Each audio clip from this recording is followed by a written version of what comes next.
আলহামদুলিল্লাহি রাব্বিল আলামিন ওয়াসসালাতু ওয়াসসালামু আলা খাতামিন নাবিয়্যিন আম্মা বা'দ ফাআউযু বিল্লাহি মিনাশ শাইতানির রাজীম বিসমিল্লাহির রহমানির রহিম আসসালাতু ওয়াসসালামু আলাইকা ইয়া রাসূলুল্লাহ ওয়া আলা আলিকা ওয়া আসহাবিকা ইয়া হাবিবাল্লাহ আসসালাতু ওয়াসসালামু আলাইকা ইয়া নবিয়্যুল্লাহ ওয়া আলা আলিকা ওয়া আসহাবিকা ইয়া নূরাল্লাহ। আল্লাহ কারীমের আখিরি নবী সাল্লাল্লাহু আলাইহি ওয়াসাল্লামের সুগন্ধিময় ইরশাদ হচ্ছে, যে ব্যক্তি আমার প্রতি 100 বার দুরূদ পাঠ করেছে, আল্লাহ করিম তার দুই চোখের মাঝখানে লিখে দেন যে এ ব্যক্তি মুনাফিকি এবং জাহান্নামের আগুন থেকে মুক্ত, এবং তাকে কিয়ামতের দিন শহীদদের সাথে রাখবেন।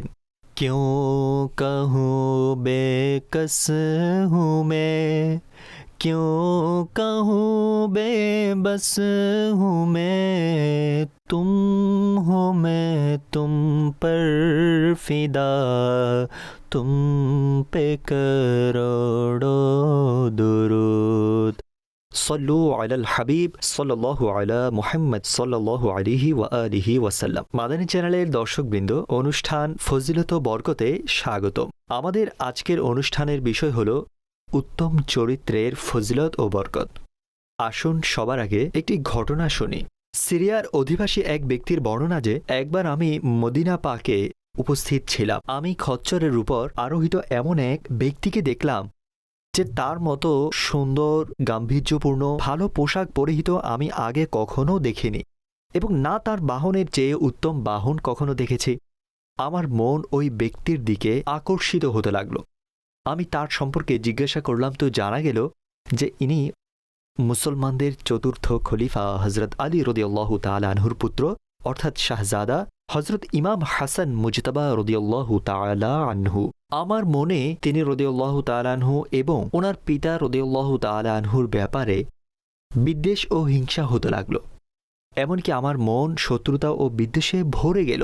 এই অনুভূতি আমাকে জ্বালিয়ে দিচ্ছিল যে শান শৌকতের দিক দিয়ে আলীর পুত্র আলীর মতো। আমি সামনে বেড়ে জিজ্ঞাসা করলাম, তুমি কি আলীর পুত্র ইমাম হাসান রাদিয়াল্লাহু তাআলা আনহু?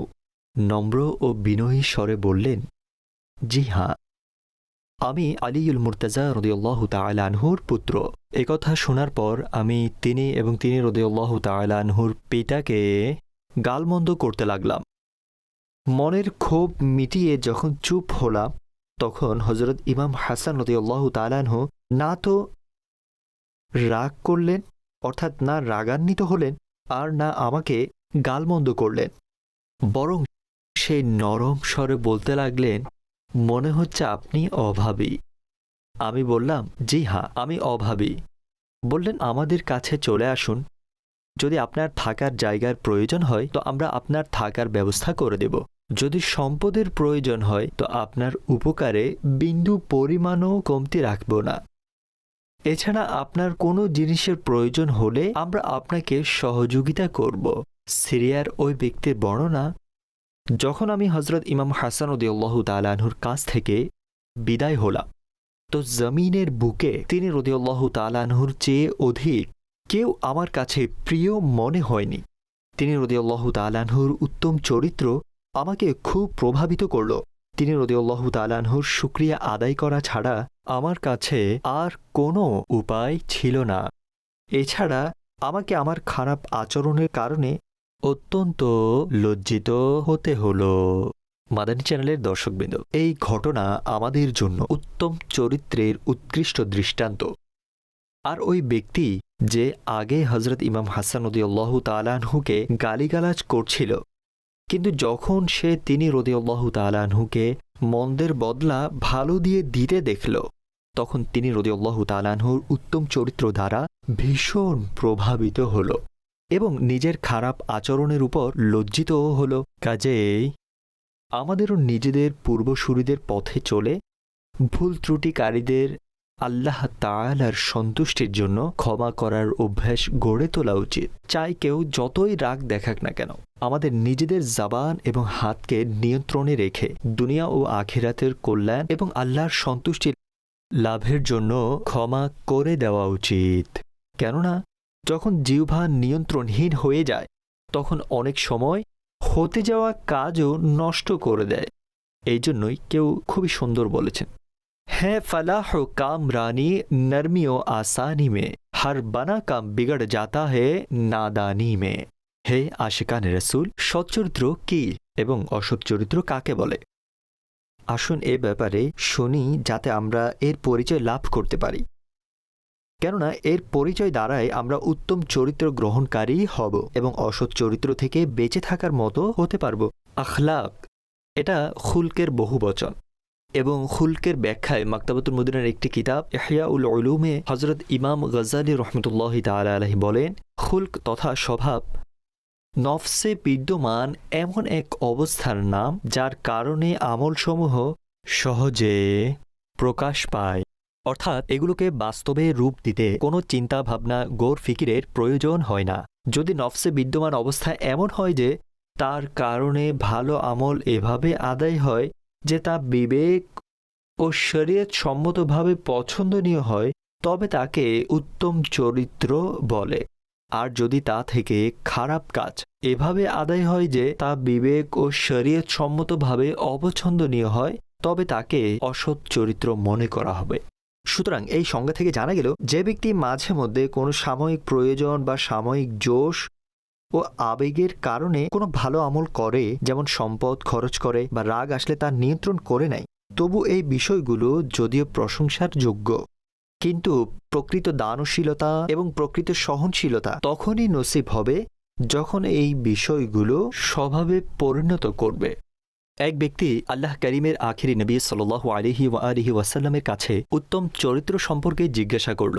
হুজুর আলাইহিস সালাতু ওয়াসসালাম এই আয়াতে মুবারাকা তিলাওয়াত করলেন, হে হাবিব, ক্ষমা প্রদর্শন অবলম্বন করুন এবং কল্যাণের নির্দেশ দিন, আর মূর্খদের থেকে মুখ ফিরিয়ে নিন।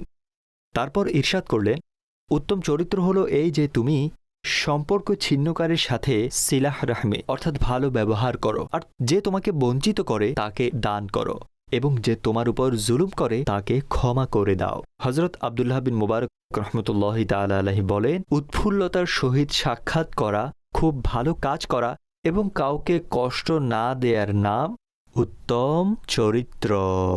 হাকিম উম্মত মুফতি আহমদ ইয়ারখান নাঈমি রহমতুল্লাহ তাআলা আলাইহি ইরশাদ করেন, ভালো চরিত্র দ্বারা উদ্দেশ্য হল স্রষ্টা ও সৃষ্টির হক আদায় করা, নরম ও গরম অবস্থায় শুকর গুজার ও ধৈর্য ধারণকারী থাকা। মনে রাখবেন, ভালো স্বভাব দ্বারা ইবাদত ও লেনদেন দুটোই ঠিক হয়, দুটোই সঠিক হয়। যদি কারো লেনদেন তো ঠিক কিন্তু ইবাদত ঠিক না হয় অথবা এর উল্টো হয়, তবে সে উত্তম চরিত্রবান নয়। খুশ মেজাজ খুবই ব্যাপক একটি গুণ, যার দ্বারা স্রষ্টা ও সৃষ্টি সবাই সন্তুষ্ট থাকে, তা হচ্ছে খুশ মেজাজ। हो अखलाक अच्छा, हो किरदार सुथरा, हो अखलाक अच्छा, हो किरदार सुथरा, मुझे मुत्तकी तू बनाया इलाही, मुझे मुत्तकी तू बनाया इलाही।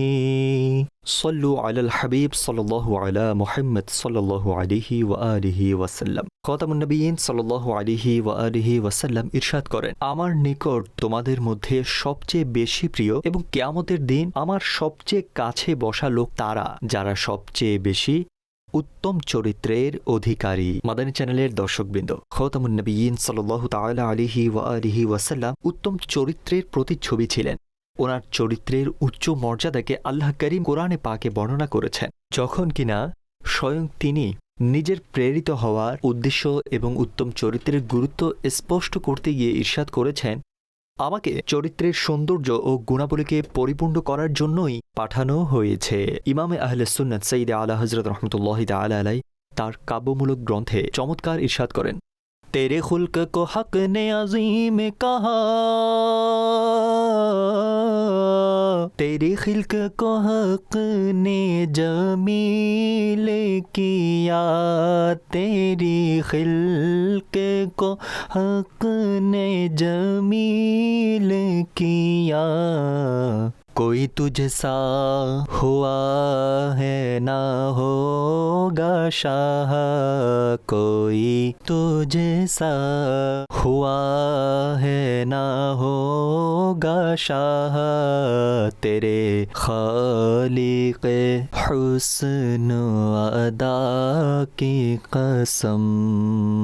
অর্থাৎ ইয়া রাসূলুল্লাহ সাল্লাল্লাহু আলাইহি ওয়া আলিহি ওয়াসাল্লাম, আল্লাহ করিম আপনার মোবারক কথা ও কর্মকে কোরআনে পাকে মহান বলেছেন এবং আপনার বাহ্যিক আপাদ মস্তককে অর্থাৎ আপনার যে দেহ মোবারক রয়েছে সেটাকে, আপনার যে আকৃতি রয়েছে সেটাকে সর্বশ্রেষ্ঠ সৌন্দর্য ও মার্জিত করেছেন।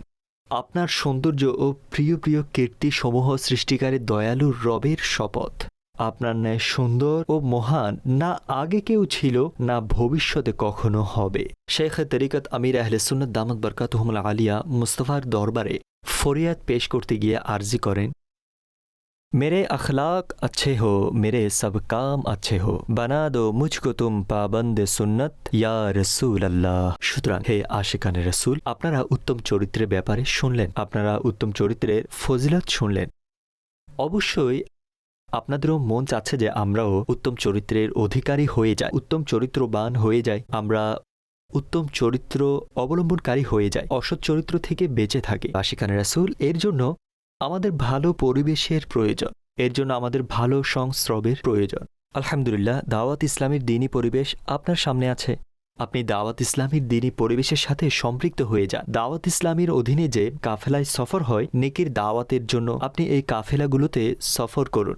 আমির আহলে সুন্নাত দামাত বরকাতুহুমুল আলিয়া আমাদের যে নেক আমলের রিসালা দিয়েছেন, ৭২টি যে নেক আমল দিয়েছেন, এগুলোর উপর আমল করুন, প্রতিদিন এর হিসেব করুন। তো ইনশাআল্লাহুল কারীম আপনিও উত্তম চরিত্রের অধিকারী হয়ে যাবেন। আর এটা মনে রাখবেন যে সংস্পর্শের সাথে সাথে দোয়া অবশ্যই করতে হবে, আল্লাহ তাবারক ওয়া তাআলার দরবারে আরজি অবশ্যই করতে থাকতে হবে। হে আল্লাহ, আমাকে উত্তম চরিত্রের প্রতিচ্ছবি বানিয়ে দাও, আমার অভ্যাসগুলো ভালো করে দাও। হে আল্লাহ, আমাকে সৎ চরিত্রের অধিকারী বানিয়ে দাও। আল্লাহ করিমের কাছে দোয়া করি, আল্লাহ করিম আমাদের উত্তম চরিত্রবান বানিয়ে দিন। আমিন বিজাহি খাতামিন নবিয়্যিন সাল্লাল্লাহু আলাইহি ওয়া আলিহি ওয়াসাল্লাম। অনুগ্রহে